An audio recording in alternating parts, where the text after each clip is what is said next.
Okay, so we're going to begin with Yehoshua Perek Yud Gimel. The idea, I must confess, that we're going to do tonight is not my own. Because of last night's wedding, we got from Mrs. Danielle Sitt did the legwork class, and this is a lot of her idea, and now I'm just going to, take it to different angles, but it's really the core of it is her idea. So we have this pasuk, in pasuk Yud Gimel. Yehoshua Zakin Baba Yamin. Now, automatically, when you see that phrase, it almost like invokes who?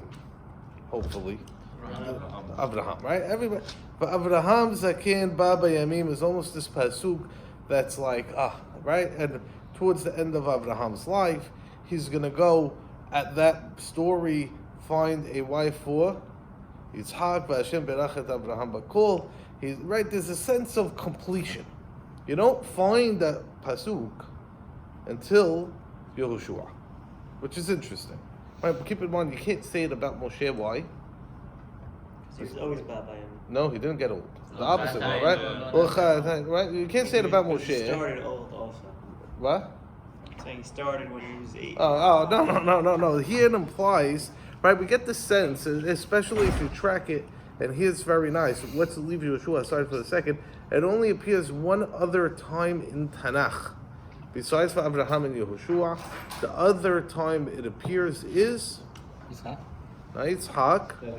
David. Excellent. Vehamelech David Zaken Baba Yamin. Right.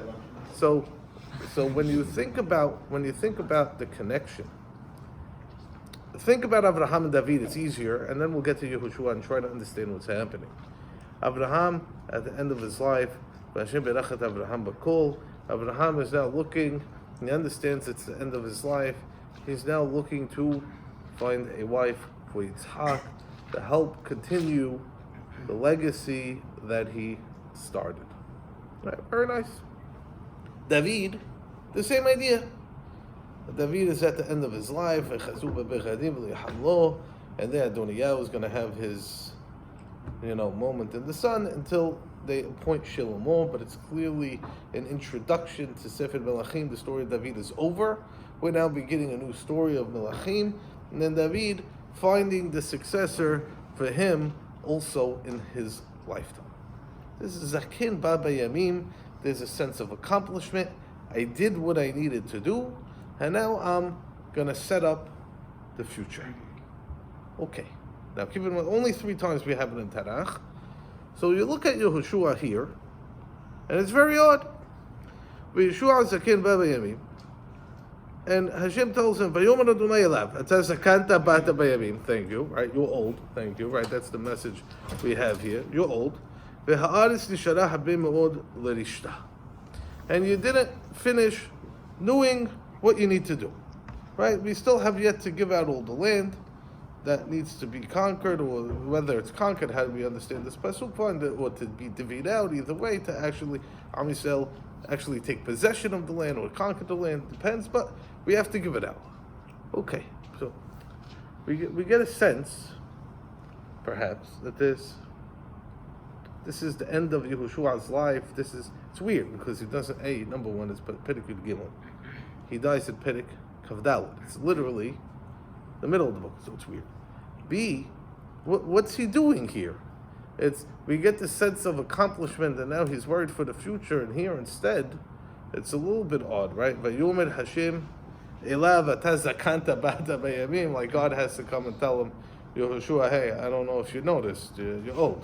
Not going to work. Very strange. So keep this idea in mind. But now I want to, before we explore this, you always have to ask yourself the following question. We'll get a little meta now. Okay, fine. I have this Zaken by Bayamim, very nice. I have it by Avraham, I have it by David, I have it by Yehoshua. Does this connection mean anything? And I want you to think for a moment. Okay, so just because there are words that I could hyperlink, does that mean that I should actually pay attention to them? Does that mean that there's something there, right? This is the question we always need to answer. It's not about making connections. It's really the question is, did the author want us to make a connection? Is there something the author is trying to tell us by placing these words and playing it off other things. So what's the simplest way? I want you to think for a moment. If I want to know I'm on to something, that maybe there's something here that it's worth exploring, what's the simplest way to go look? What? Okay, we'll talk. I think there's other common words. not mefarshim per se, but rather midrashim. Right, and here's an important thing. A lot of the mefarshim, they're not going to play this game, so to speak, right? Maybe the balaturim, right? But they're not really hyperlinking. This idea of hyperlinking is really a Hazal idea within the midrashim. This is what they do. They find these meanings, or they find these hyperlinks, and they create meanings from them. This is why sometimes the midrash really is the basis of it. Some, especially in the Rishonim, maybe they'll dabble, right? Some more than others, but nothing really systematic about it.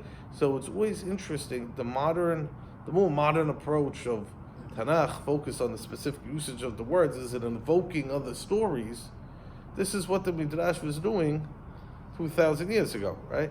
It's a very interesting, in a way, the Midrash and reading the Tanakh in a more modern way, kind of, they fit together very nicely. So there's actually Midrash on this. Midrash Rabbi and Bereshit, where by Avraham, where it says Zaken Baba Yamim, the Midrash picks up on this point of the three people, Zaken Baba Yamim, and obviously, what is the Midrash going to need to do? If it says by three people the same word, what do you have to do now? Connected. Thank you. Not just connect. No, it's already connected. The connection is there. Now they're going to have to find a common denominator. And once that we find that common denominator, we're going to have to try to expound on its meaning. Okay, so we have a midrash. There's something here. The Yehoshua one, does it fit as nicely, seemingly, as the other two, right? Which are really end of life and the person setting up the future. And here we have Yehoshua in the middle, seemingly, but he's old and he's dying. And okay, a lot of the Perakim are talking about Nahalot, but still, it's kind of like funny that God is coming and telling him, and what does he actually do? And what's his response to this, right? Okay, so we'll see this in a moment, but I want to use this opportunity to address a bigger question. One of the biggest questions we have on Yehoshua, and especially now in light of the comparison to Avraham and David, again, both of the Avraham and David stories are about finding a successor. What does Yehoshua famously not do? Now, why is it so odd? Forget about our connection to Avraham and David for a second. Why is it so odd that Yehoshua doesn't appoint a successor? Because the guy, he was the biggest successor ever appointed. Right. Meaning a student learning from the teacher, that's Moshe's famous moment, right? In Parashat Pinchas, Yivkod Hashem Eloher Hod Ish Al Ha'ida V'lo Tiyeh Adat Hashem Katzon Asher In Lahem Ro'ai. This is Moshe Rabbeinu. We talk about Moshe Rabbeinu constantly worried about the future. So Yehoshua, you were appointed because Moshe wanted to make sure Adat Hashem will not be with Katzon Asher In Lahem Ro'ai. So what are you doing? Appoint a successor. Now, so it's highlighted from Yehoshua's personal connection, and now really when you think about it, the connection to David and Avraham, it really becomes highlighted. So what I'd like to do is try to attempt to explore this idea and attempt to think about when we see the Midrash, does the Midrash kind of touch upon this idea as well? That's the idea, right? Which I think is important. But now, let's speak for a moment before I mention this Midrash, let's speak for a moment. Why is the Parashat Pinchas story actually in some ways work in favor of Yehoshua? Moshe's idea? Yeah. Right? What does that mean in favor of him? Meaning in favor of Yehoshua not appointing a leader. There's something very strange. It's Moshe Rabbeinu's idea. It's year 40, he's gonna die, and God says, okay, get ready to die. And Moshe says, wait, what are you doing? There needs to be Hashem, Katzon Hashem in Lahem Ro'ai. No. I'm not asking how this excuse. I'm not there right now. I'm just showing you that maybe our intuitive understanding that Yehoshua should have appointed a leader and didn't, is Questions not on so Avraham. simple, right? No. Okay, well, maybe we'll get there, right? But already, meaning it's a little bit odd. I think we could almost legitimately question: was it in God's plan to have a Yehoshua? Right? Meaning, is it God's plan or is it Moshe's plan? Can we ask? I think we could ask the question, right? Meaning, why does God need a way from Moshe? I don't know. Would God have done it if Moshe does this? We don't know, right? I could say we don't know. It works, right? So already it shows us maybe are we putting too much stock into a successor? What? Well, I mean, I don't know. No, I'm saying, but it's possible to say. No, I'm saying I'm not necessarily sure. That's what I'm saying. But all I want to do is like put a little bit of a crack in this idea that like of course there has to be a successor. Now, so that's on from the Hasur. Now we'll do it on the other end. Is the fact that Yehoshua doesn't appoint a successor, is that something bad? Yeah. Oh, what? How it played out. Wait, what are you talking about? How to play it out? You're talking about how to play it? It played out very nicely. But you do it Hashem. Kol Yemei Yehoshua. You're forgetting about, right? V'chol Yemei HaZekenim Asher Herichu Yemei Macharei Yehoshua. So let's pause for a second. We all just assume that Yehoshua just leaves a vacuum because you're automatically thinking of Sefer Shoftim. Pinchas, find us the pasuk, right? Where is it in the Shoftim? If there was a successor, then the Zekenim, Wait, there was no one in... Wait, 1 second. We'll get there in a second. We're gonna get there in a second. Meaning, but immediate, right? Where did Yehoshua fail? Did things crumble the moment he does? What? Yeah. What's the Perek and pasuk? Kav Dalid. Lamed. Right, what are the last pesukim in Sefer Yehoshua? How long did the Zekenim live for? I don't know. Herichu Yemei. No, but wait. Maybe. Zaken. No, but maybe. Wait. 1 second. Notice what I'm positing here. Yehoshua doesn't leave things in a vacuum. There's something there. There's Zekenim. There's Well, it takes time for things to fall apart. Wait, okay, you could argue that, but we're not done. I'm not done. Maybe my fault should be. Maybe my fault should be not with the Zekenim, not with Yehoshua, but maybe the fault is the Zekenim. I don't know. We don't know. We don't have enough information. We don't know what that means, right? It sounds like Yehoshua left something in place. Keep in mind the end of Sefer Yehoshua. I know we didn't read it yet, but right, he's actually reincorporating a brit with Am Yisrael and Hashem and rededicating them, very similar to Moshe Rabbeinu. So it's not like he's leaving things. No. Number 2. So you say there needed to be a guy, right? And when there's a guy in Sefer Shoftim, and what does that guy do? A good guy. Take a good guy. Ehud. Very nice. God bless. Ehud. Gid'on. What does that guy do? Saves everyone. Brings everyone back. What does he do for a successor? Nothing. Nothing. Not only that, Gid'on actively refuses to allow them to have a successor, right? They say, be a king. He says, no, lo ani, not me, not my family. And then, of course, his son goes and be's a king and kills a lot of people. Fine. But, we get this idea that there's a hesitance by anybody to pass down a baton of leadership to any specific individual. Mm-hmm. So then we have this idea based on Sefer Shoftim that a melech is a great idea, right? His book is beating it in our heads. En melech b'Yisrael, Isha yashad be'enav ya'aseh. And then we have melechim, and what happens? Shmuel breaks them. What? Their successors. Wait. Firstly, we have melechim. What's the first big disaster? The melechim lead to a formal split of Am Yisrael. Right? That much is clear, right? Sefer Melachim, that's it. With the third guy, there's 2 kings, and then the third guy is split. We're done. Okay, and it's far worse of a split than any other time in Am Yisrael, because at least you can see in the Shoftim, find they can operate together at some point in time for what the things that they care about. They they have the ability to get together, and they don't get together anymore. Melachim, they're fighting each other, civil wars all the time. Okay. Not only that, what else happens? Continue down the line, and the kings lead to the destruction. We have the kings putting Avodah Zarah, right? And then we have another king, the Aglez Ahab, Rabbi. Then you have another king, Ahab, he's introducing Baal worship. And then until eventually it will get wiped out. And then in Yehuda, you have Menashe putting Avodah Zarah in the Mikdash. And where does it end? The age of kings ends in what? Hormeh. So why are we so quick to say that Yehoshua failed in not appointing a leader? Right? It's not so simple, right? So I think what we need to do, and should I introduce? We're not going to do the midrash yet. Let's take a look at Avraham. There really is. Perek Nunten, Siman Vav. Okay, let's.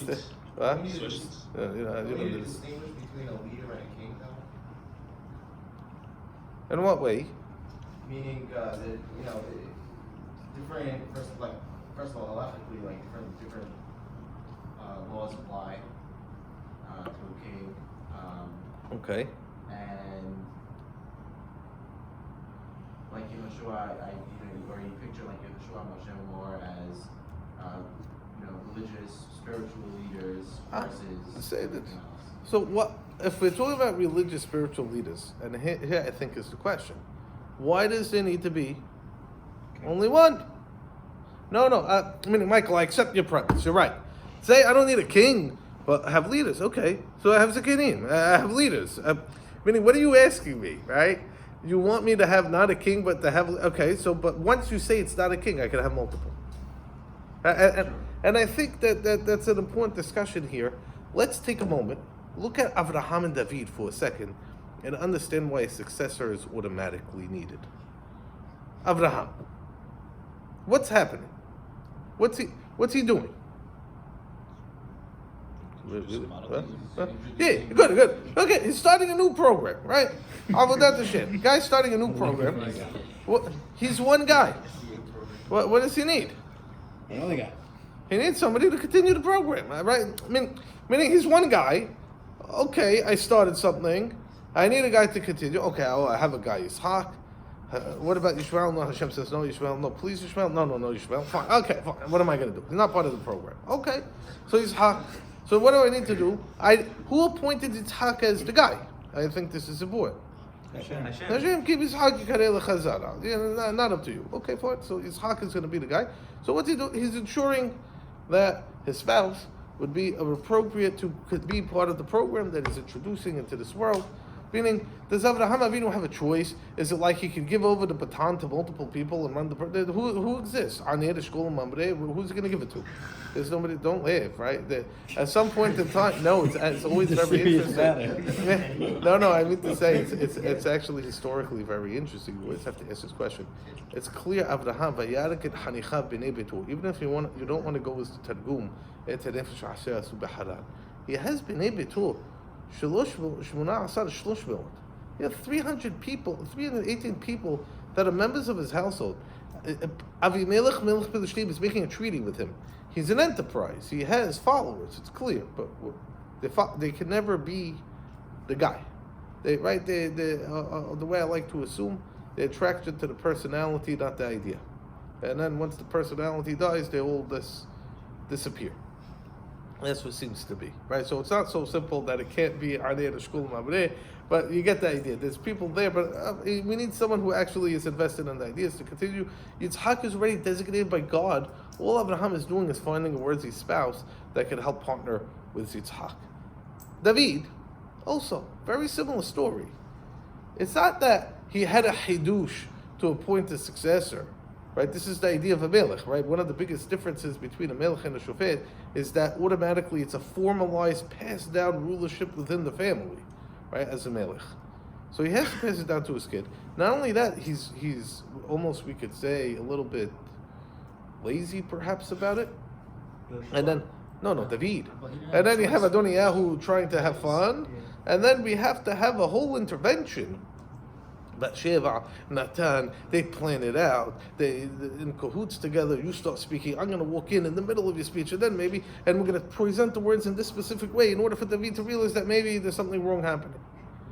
So David, is he really? There needs to be somebody to be the king. Okay, so when he's forced to because the wrong guy is being the king and other people make an intervention on behalf of the other guy, okay, fine. Right?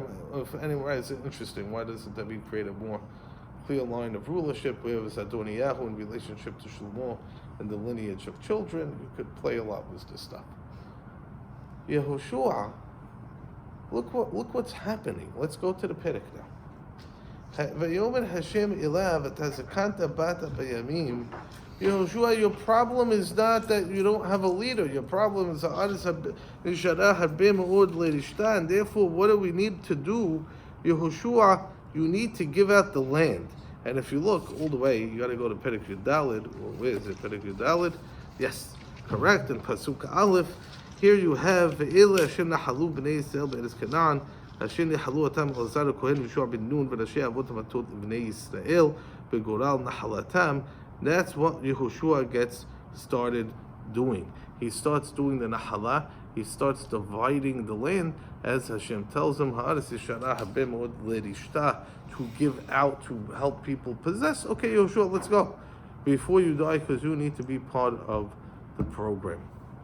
So it's interesting. I don't think that really we fault Yehoshua for a lack of leadership. God's not interested in it. The leadership he sets up is successful to a point for a while, and you'll have to ask the question, where did that go? There's no concept that always needs to be one person, and therefore Yehoshua seems to succeed. This Zaken Ba B'Yamim is a positive. Yehoshua, let's finish the job of what you need to do. Avraham, you need to finish your job. David, you need to finish your job. And Yehoshua, you need to finish your job of giving out the land. So what does that mean? The Midrash says something fascinating. And here the Midrash comes in, and it points out that all three of them share a quality. What is the quality that Avraham, David, and Yehoshua share? The Midrash says they're all the beginning of something. Avraham, he's Rosh La'avot. David, he's Rosh to Malchut David. And what's Yehoshua the head of? No, that's not what the Midrash says. And here it's something fascinating. The Midrash says that Yehoshua is Rosh LeMalchut Ephraim. What? Right? Okay, right, meaning I got you. Yehoshua, you're from the tribe of Ephraim. To nothing. Right? Very nice. Very nice. Yehoshua, from the tribe of Ephraim.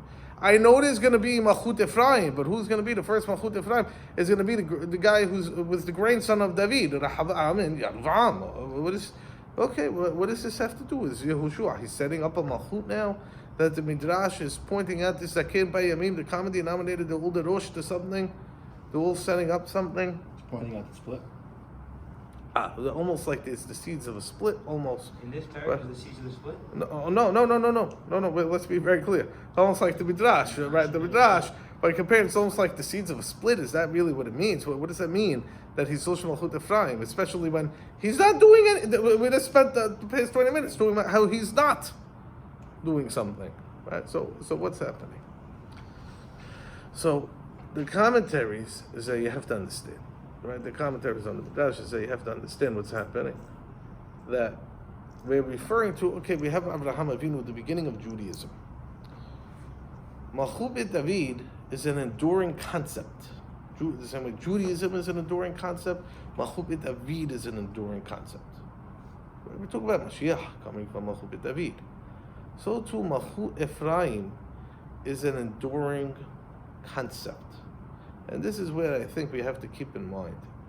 Malchut Ephraim is, we talk about Hazal, you find the language of Mashiach ben Yosef. What's right? We get this idea that there's something else there that may not be a Malchut in the traditional sense, because Malchut Ephraim doesn't really succeed, and Yehoshua is not acting as a melech and passing it down, but there's something else there that we're willing to call Malchut Ephraim, that Yehoshua is the embodiment of, and therefore, when we talk about Mashiach of Ephraim, somehow that has implications from based upon what Yehoshua is doing. Right? You see what's happening? right? When we say malchut, we can't mean it in the traditional sense because he doesn't establish a malchut, and it seems to be some idea, some construct within Judaism that we need. And let's put it this way: what does Yehoshua do?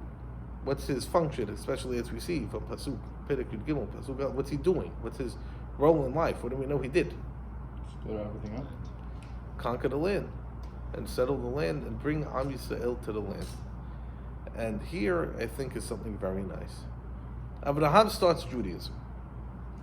Yehoshua takes Judaism now and gives them the physical needs of Judaism. He conquers the land for them. Comes David, and what does David give them? The spirituality of the Beit HaMikdash. Right? They're complementing each other, and the way to think of Malchut Ephraim and Malchut Beit David is Beit HaMikdash, spirituality versus physicality. Hazal already hinted this all the way back. Yosef is feeding the tribes, or the Shevatim, the sons of Yaakov in Egypt, whereas Yehuda shalach lechorot lefanav goshna, where he's providing the spirituality to Am Yisrael. And it's something that, what does David do, right? He's not the first king. It's weird, right? I mean, he's not the first king. What about Binyamin, Shaul? Well, we're not talking about it. Answer, no, it's not an integral part of Judaism. What's an integral part of Judaism is its connection to Eretz Yisrael and its connection to HaKadosh Baruch Hu. Malchut Beit David provides that connection, and if Yehoshua provides that connection of the land. And we'll come to this in a second. Yeah. When we say, like, in modern day, like, we say, like, you have Mashiach ben Yosef before Mashiach ben David, does that mean we're going to have the physical? Right, so it's almost a necessary process, right? It's almost a necessary process. So one of the ways we could view it, if we wanted to try to attempt to explain it how it appears in our day, who's our modern day Yehoshua? I don't know if we could point to one person specifically, right? I don't know what you want to say. Herzl? I don't know. You know, What do you want to say? Herzl? I don't know. Whoever you want to say exactly, right? But there's a conquering of the land that's not necessarily in conjunction with any form of spirituality, right? Even in today's times, we have a physical connection to the land. This idea of the Yehoshua. What are we lacking? We're still lacking a Malchut Beit David. We're still lacking a Beit HaMikdash, and in more general, we're lacking that spiritual awareness and the nation as a whole.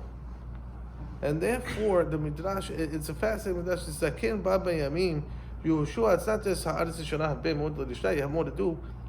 You did most of it already. You could only use the term Zaken Ba B'Yamim by David when he didn't accomplish, by Avraham when he didn't accomplish. Yehoshua, you accomplished. Okay, let's finish it off by giving out the land, but you have to make sure to realize that when Yehoshua's success is Zaken Ba B'Yamim is coming after he has captured all of the Melachim, right, in the previous Perek. So when you think about it that way, the Midrash is doing something fascinating. They're identifying, using the word Zaken Ba B'Yamim, they're identifying the three main elements of Am Yisrael. The idea of being a nation, of having avot, of having a tradition being passed down, the idea of being connected to a land, and the idea of spirituality being connected to HaKadosh Baruch Hu. And these are our three models. These are what we need. We need Avraham, Yehoshua, and David. All by playing off the word of Zaken Ba B'Yamim and hyperlinking them to the three places. And then we could realize that maybe Yehoshua, not so shabby, not appointing a leader or anything like that, and therefore he did what he was supposed to do. We'll pause here.